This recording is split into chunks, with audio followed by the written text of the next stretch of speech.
Good day everyone. Our topic for today is talk about Pareto's principle and SWOT analysis. Before we start, let me introduce my groupmate. Now, nagbabalik tayo. Dito tayo sa Pareto's principle and SWOT analysis. Sa paliwanag lang nito, pag-uusapan natin yung dalawang important tools na ginagamit sa Lean Six Sigma. Ang Pareto's principle at SWOT analysis, and both of these help in improving efficient and quality, which are also important in electrical engineering project. Example, halimbawa kapag nag-troubleshoot tayo ng electrical system, Pareto's principle helps us focus on the main cause of problems, kasi madalas 80% ng issue galing lang sa 20% ng sources. Samantala, sa SWOT analysis, pwede natin gamitin ito kapag nagpa-plan ng renewable energy project para malaman kung ano ang strengths, weaknesses, opportunities, at threats ng design. Slide 16 tayo. Sa lesson objectives. Paliwanag lang dito na dito makikita natin yung goals ng lesson. Unang-una, maintindihan natin yung concept ng Pareto's principle o yung tinatawag na 80/20 rule. Matututunan din natin kung paano ito ginagamit sa real-world situation. Then, aalamin natin kung ano yung SWOT analysis at paano ito ginagamit sa decision making. Lastly, matututunan natin kung paano pagsasamahin ng dalawang tools na ito para mapaganda ang process ng project. Example, as EE student, sa engineering, itong mga tools ay pwedeng gamitin sa project planning at system maintenance. Halimbawa, kapag may power distribution issue, pwede mong gamitin yung Pareto's principle para makita kung aling parts ng grid ang madalas masira, at sa SWOT analysis para makagawa ng improvement plan. Next slide. Introduction to Pareto's principle. Pareto's principle o tinatawag din na 80/20 rule. Sinasabi nito na roughly 80% ng result ay nanggagaling lang sa 20% ng causes, tulad ng binanggit nga natin kanina. Ang ibig sabihin ay kaunting factor lang ang madalas na may pinakamalaking impact. Ginagamit ito sa business management, sa productivity, at pati sa engineering. Para mas malinaw, example natin is sa electrical engineering, pwede itong i-apply sa maintenance. Kapag may 100% electrical fault sa isang planta, madalas 20 lang dun yung equipment na yon, na yun yung sanhi ng halos lahat ng problema. So, instead of checking everything, mas efficient kung doon muna tayo mag-focus sa 20% na yun, kasi doon mo makikita yung pinakamaraming improvement. For the next slide, origin and concept. Pareto's principle, 80/20 rule. Ang konsepto ng Pareto's principle ay binuo ng isang Italian economist na si Wilfredo Pareto noong 1848 to 1923. Habang pinag-aaralan niya ang ekonomiya ng Italy, napansin niya na 80% ng lupain ay pagmamay-ari ng lamang na 80% na populasyon. So, ibig sabihin ay hindi pantay ang kontribusyon ng mga bagay sa isang resulta. Ilan lamang ang mga dahilan ang may mga malalaking epekto sa kabuuan. Ito ang tinatawag nating inequality of input and output distribution. Ngayon, paano ito konektado sa SWOT analysis? Ang SWOT analysis ay isang tool na ginagamit para tukuyin ang strengths, weaknesses, opportunities, and threats ng isang negosyo o proyekto. Kung gagamitin natin ang Pareto's principle dito, makikita natin na halimbawa, ang 20% ng ating strengths ay maaaring magbigay ng 80% ng ating success. At pagdating naman sa 20% na weaknesses, ang madalas na nagdudulot ng 80% ng ating mga problema. So, sa madaling sabi, tinutulungan tayo ng Pareto's principle na mag-focus sa mga pinakamahalagang bagay para mas maging epektibo at produktibo na ang ating mga plano at desisyon sa isang negosyo. Halimbawa, sa tulong ng Pareto's Principle, natututo tayong tumutok sa mga critical na bahagi ng mga desisyon o plano natin upang makamit ang mga malalaking o pinakamalaking resulta na sa pinakamabisang paraan. Good day everyone, my name is Philip Lucien Buscado from BSc UTC, and now I am going to discuss the application of Pareto's Principle. So now let's move on to the application of Pareto's Principle.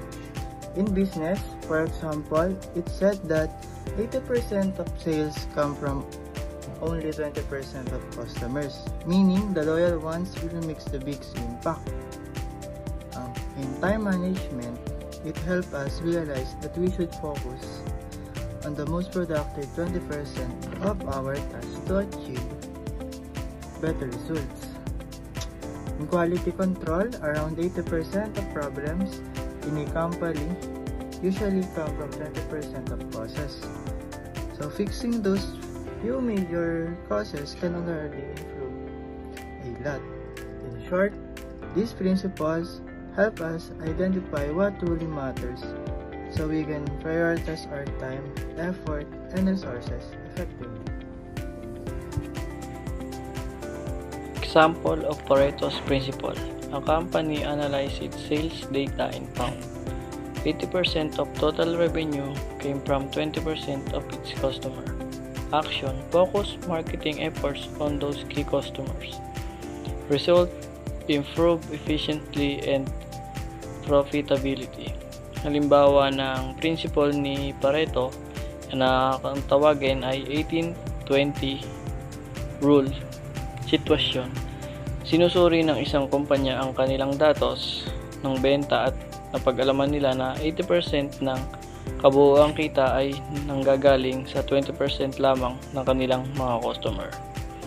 Gawa nito na nagdesisyon ang kumpanya na itoon ang kanilang marketing effort sa 20% na pinakamahalagang customer.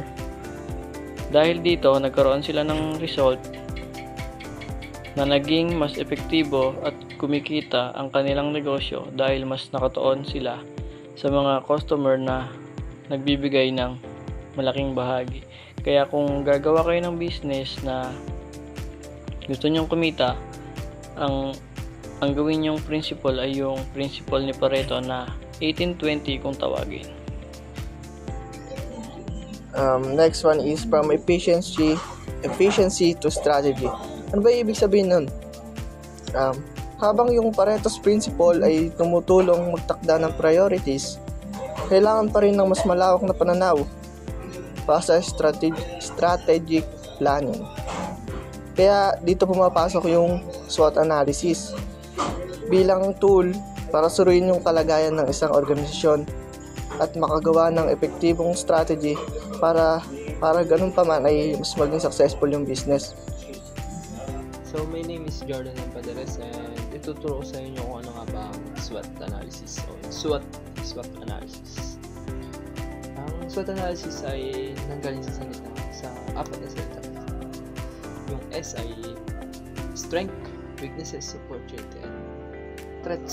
So, saan nga ba ginagamit yung SWOT analysis? Kumbaga, ang SWOT analysis ay ginagamit pang malaman kung saan malakas o yung strengths ka, saan mahina yung isang tao, anong opportunity yung pwedeng ibigay sa kanya o pwedeng samantalahin niya. Tapos, yung kung anong threats ang dapat niyang paghandaan sa buhay o ng isang tao o organisasyon. So, yun lang ang SWOT analysis. S is for strengths, W for weaknesses, O for opportunities, and T for threats. So, yun lang. So, we are done on defining SWOT analysis. So, let's proceed to the components of SWOT analysis. First, we have strengths. Ito yung mga bagay na nagpapaganda sa isang negosyo. Na kung saan mas magiging mas profitable ito. Halimbawa na lang yung magagandang quality ng isang product. Sa pamamagitan nun, mas maraming customer o maraming magiging loyal customer, mga ganun. Mas magiging magiging success yung isang business mo kung yung quality ng product mo is good. Next one, we have weaknesses or kahinaan. Ito yung mga aspeto na kailangang pagbutihin o kulang. Mga kulang sa negosyo mo. For example, poor service or mabagal yung serbisyo ng customer. Third one, we have opportunities or pagkakataon. Ito yung mga pagkakataong maaring magamit para lumago o mas sumakses pa yung business. For example, dahil ngayon, di ba, mas maraming nag-online shopping. Sample na lang is yung tumataas yung demand sa online shopping. Yun, pwede mong gawing opportunities yun. Siyempre, siya ngayon, parang nasa trend siya. Mas maraming gumagawa ng ganun. Last one, we have threats or mga banta. Mga panlabas na bagay na maaaring makasira o makasagabal sa negosyo, sa paglago ng negosyo. For example, dumadami yung mga kakompetensya mo sa merkado. So, kailangan mag-isip ka ng solusyon kung paano mas magiging iba sa kanila or pakulo, mga ganun. Parang mas madami sa'yo bumili. And let's proceed to the last slide. Why use SWOT analysis? Ba't tayo gumagamit ng SWOT analysis? Ano lang naman yung nakalagay dito? Tinutulungan nito ang mga organisasyon sa paggawa ng tamang desisyon. Kasi sa isang business, kailangan di ka basta decide. Pagtukoy ng mga dapat pagbutihin, pag-aayos ng mga yaman ayon sa mga oportunidad, at paghahanda sa mga panganib at hamon. Siyempre, di naman palagi sa business, palagi kang madaming benta, mga ganun. Siyempre, dadating din yung time na matumal, mga ganun. Kaya kailangan maging handa ka lang para mas maging successful by business mo. So, that's our report. Thank you for listening.